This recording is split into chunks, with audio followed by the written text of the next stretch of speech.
मार्ग. कोणीही खोटं बोलत नाही, खोटं वागत नाही. प्रत्येक जण पुण्यकर्म करायचा प्रयत्न करतो. दुष्कर्म जो करतो त्याला राज्य करते किंवा त्याच्या स्वतःला पाप लागते आणि तो त्याच्या मनामध्ये विचार सुद्धा येत नाही की दुष्कर्म करावं. हे म्हणजे रामराज्य. एकमेकाला मदत करणे, एकमेकाला सहाय्य करणे, एकमेकाविषयी प्रेम दर्शवणे, एकमेकाविषयी प्रेम मनामध्ये जपणं म्हणजे रामराज्य. अशा रामराज्याला सुरुवात झाली 500 वर्षानंतर. 500 वर्ष हा कालावधी तसा खूप मोठा आहे. आपण खूप भाग्यवान आहोत की आपण ह्या जन्मात आपण ह्या गोष्टी बघतो, रामराज्याची सुरुवात बघतो. श्री स्वामी समर्थ. मी अतिशय वेळ घेत नाही. आज रामराज्याची स्थापना झाली आणि मी सद्गुरूंना विनंती करतो की आपण कृपया याविषयी आम्हाला मार्गदर्शन करावं. श्री स्वामी समर्थ.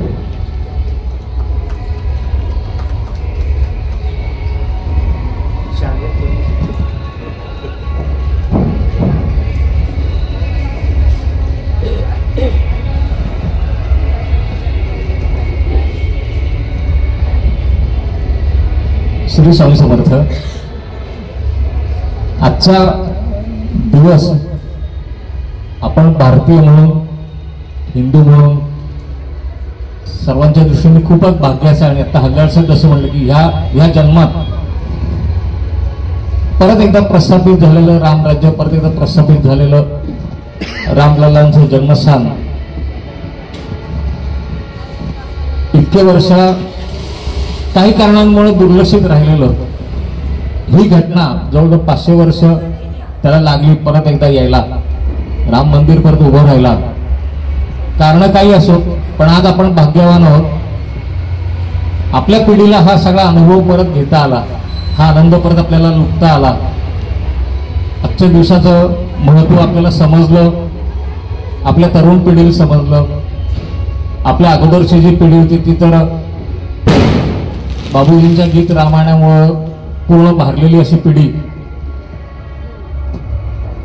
गीत रामायणामध्ये संपूर्ण रामायण उभं केलं. कारण रामायणाचा अर्थ आता हल्लाळ साहेबांनी सांगितलं की जे काही आहे ते सगळं चांगलं, सगळं खरं, सगळं प्रामाणिक, सगळी सच्चाईने वागलेलं.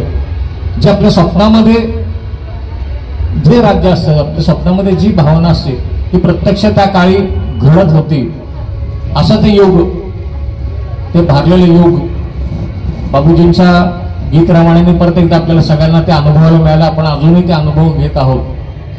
आपल्या मंदिरापुरता आज बोलायचं की मंदिरामधला उत्साह आपल्या सेवेकरांचा सकाळपासून जाणवत होता. मंदिर रोषणाई करता सौ वैशालीताई, श्री परेश नाडगवडा, गौरीताई मातापूरकर, खरे काकू, सौ यमुलताई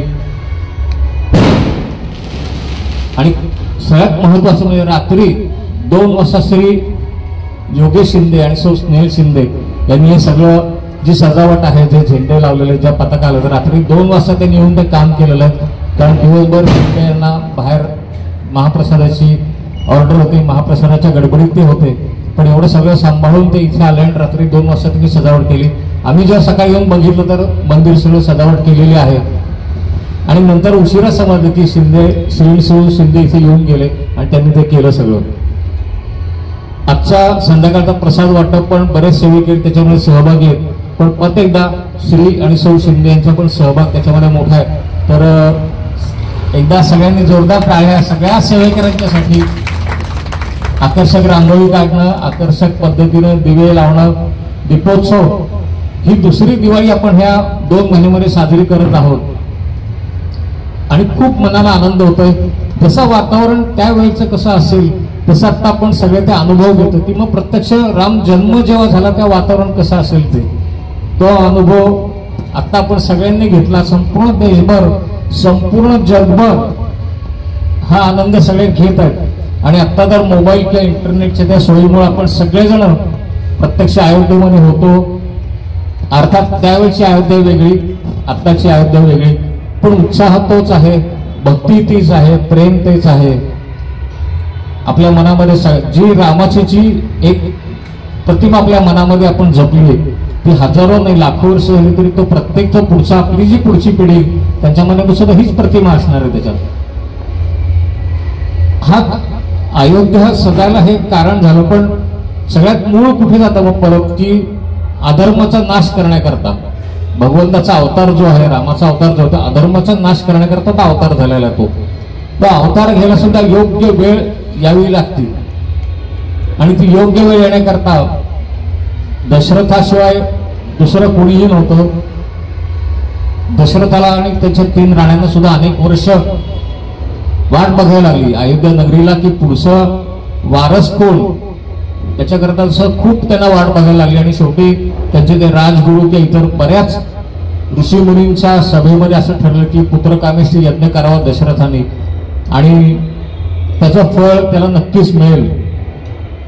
भगवंताला अवतार घ्यायचा होता ना, तो काही सहजासहजी असा अवतार होणार नाही. तो काहीतरी त्याला तपश्चर्या केली पाहिजे, काहीतरी साधना केली पाहिजे. आणि त्या यज्ञामध्ये प्रत्यक्ष यज्ञदेव जो प्रसन्न झाला, त्यांना जो प्रसाद घेऊन तो आला, त्यांनी सुद्धा असं सांगितलं की हा माझा सन्मान आहे की मी तुला हा प्रसाद देतोय, आणि हा प्रसाद घेतल्यानंतर परब्रह्म तिथे अवतरणार आहे. हा तुझा तू भाग्यवान आहेस. जे काय पुढचं घडणार आहे त्यांनी थोडंसं बाकीत करून ठेवलं होतं. ते प्रसाद ग्रहण केल्यानंतर पुढच्या काही दिवसात बातमी समजली की 3 राण्यांना दिवस राहिलेले, 3 राण्या गर्भवती आहेत. ही बातमी सगळीकडे अयोध्येत पसरली. अयोध्येत सगळीकडे त्या दिवसापासूनच आनंदोत्सव सुरू झाला.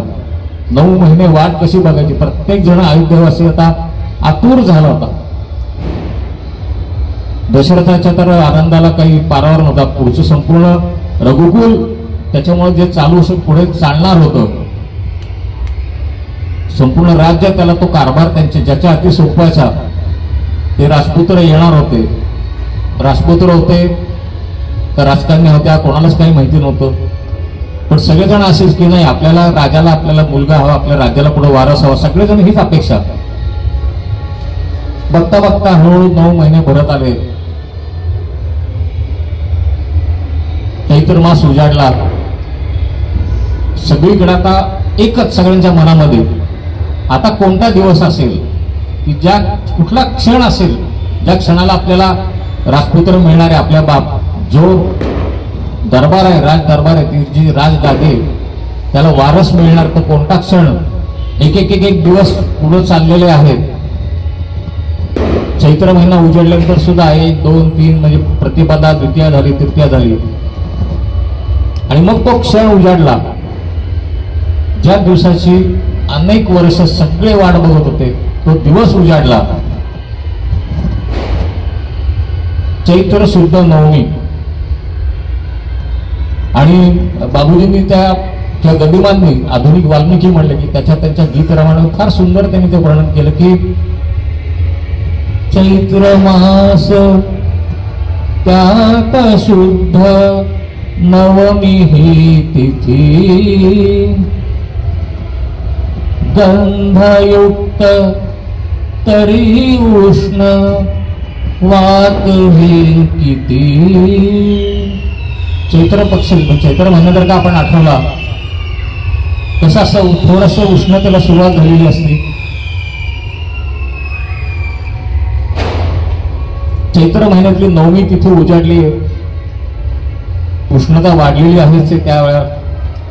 तरी पण त्या उष्णतेमध्ये एका दिवसांमध्ये गंध असतो. कशाचा गंध असतो? आंब्याला मोहर आलेला असतो, मोगरा फुलत असतो, वेगवेगळ्या म्हणजे झाडांना पालवी फुटलेली असते नवीन,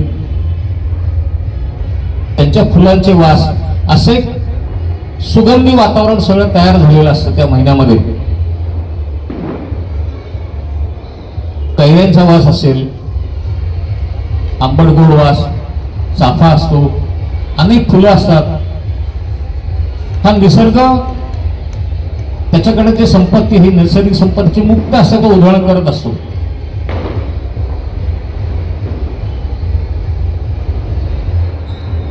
गंधयुक्त तरीही उष्ण वात हे किती, 2 प्रहरी कागशिरी सूर्य थांबला. दिवसाच्या दुसऱ्या प्रहारात 12-12:30ची वेळ असेल. आकाशात सगळे शुभ ग्रह जमा झालेले आहेत. देवदेवता सगळे जमा झालेले आहेत. कारण काय? प्रत्यक्ष परब्रह्म हा विष्णू अवतार घेत आहेत. सगळेजण आतुर झाले पुष्पवृष्टी करायला. राजवाड्यात तर काही विचारायची सोय नाही. जो तो आपापल्या कामात धावपळीमध्ये मग्न. तिन्ही राण्यांच्या प्रसव वेदना सुरू झालेल्या आहेत. कौशल्याची पहिली, तिला जास्ती त्रास होतोय. तिच्या महालातनं दासी ये जा करतायत. दशरथ बाहेर बसले सिंहासनावरती. काय काय कसं होणार, काय होतंय, कधी मला ती बातमी ऐकायला ती आतुर झालेले. शेजारी त्याचे सेवेकरी उभे आहेत सगळेजण. सगळा दरबार म्हणजे एकच जल्लोष करायला आता सगळेजण तयार आहेत. फक्त ती बातमी यायचा अवकाश, तो क्षण यायचा अवकाश. अयोध्या नगरी जसं आता आपण बघतो, अयोध्या नगरी सुद्धा सगळी आता तयार झालेली आहे. रस्त्यावर माणसांची लगबग सुरू आहे. मिठाईवाले मिठाई करून तयार आहेत. त्या काळी कोणत्याही मिठाई असेल माहिती नाही, पण सध्या आपण असं म्हणलं की सोनं, पेढे, लाडू सगळे तयार ठेवलेले आहेत. बातमी आली की वाटायला सुरुवात करायची. चैत्र मास त्यात शुद्ध नवमी ही तिथी. गंधयुक्त तरीही उष्ण वात हे किती. 2 प्रहरी कागशिरी सूर्य थांबला. आणि मग तो क्षण आला. राम जन्मला ग सखे, राम जन्मला, राम जन्मला ग सखे, राम जन्मला. तसं आज बरोबर 12:30 वाजता अभिषेक झाला. रामलल्लाची स्थापना झाली. हा सगळा तो त्यावेळचा जो प्रसंग असेल तो आज आपण सगळ्यांनी इथे अनुभवला. धर्म रक्षणाकरता पुढं रामाचं जे काही त्यांचं कर्तृत्व होतं सगळ्यांनी आपण वाचलेलं आहे. आणि दुसऱ्यांदा परत अशी वेळ आली, अयोध्या परत सजली की रावणाचा वध करून ज्या प्रभू रामचंद्र परत अयोध्येमध्ये आले. अशी ती अयोध्या 2 वेळा सजली. आणि इतक्या वर्षानंतर आज परत ती संधी अयोध्यावासियांना मिळाली. संपूर्ण भारत देशाला मिळाली. आपल्याला इथे मिळाली. हा जो प्रवास आहे, हा प्रभू रामचंद्रांचा जो प्रवास आहे, मर्यादा पुरुषोत्तम एक आदर्श मनुष्य रूपधारी देव म्हणून ज्याच्याकडे बघितलं जातं, तो देव, त्याची आज स्थापना, त्याचं स्मरण आपण आपल्या मंदिरातर्फे सुद्धा इथे केलं. आपल्या सगळ्या सेवेकऱ्यांनी येऊन इथे दिवसभर काही ना काहीतरी सेवा केली. आता आपण सगळ्यांनी श्रीराम जयरामचा जप घेतला. हा कार्यक्रम मी इथे थांबतो. पुढचा कार्यक्रम आहे आपला सौ पोरे वहिनी यांचा वाढदिवस आहे. आणि मला वाटतं त्या इतक्या भाग्यवान की संपूर्ण देश त्यांचा वाढदिवस साजरा करतोय. आपण सगळ्यांनी जोर परत टाळ्या वाजवू त्यांच्याकरता. आणि इथे शुभेच्छा पत्र प्रदानाचा कार्यक्रम आहे. तो आता हल्लार साहेब पुढचे सूत्र स्वीकारतील आणि तो कार्यक्रम संपन्न करतील. श्री स्वामी समर्थ. कौसल्या सुप्रजा रामपूर्वा संध्या प्रवर्तते. उत्तिष्ठ नरशार्दूल कर्तव्यं दैवमादिकम्. उत्तिष्ठ उत्तिष्ठ गोविंद उत्तिष्ठ गरुडध्वज. उत्तिष्ठ कमलाकान्तां त्रैलोक्यं मंगलं कुरु. जय जय श्रीराम. जय जय श्रीराम. जय जय श्रीराम. श्री स्वामी समर्थ महाराज की जय. श्री स्वामी समर्थ.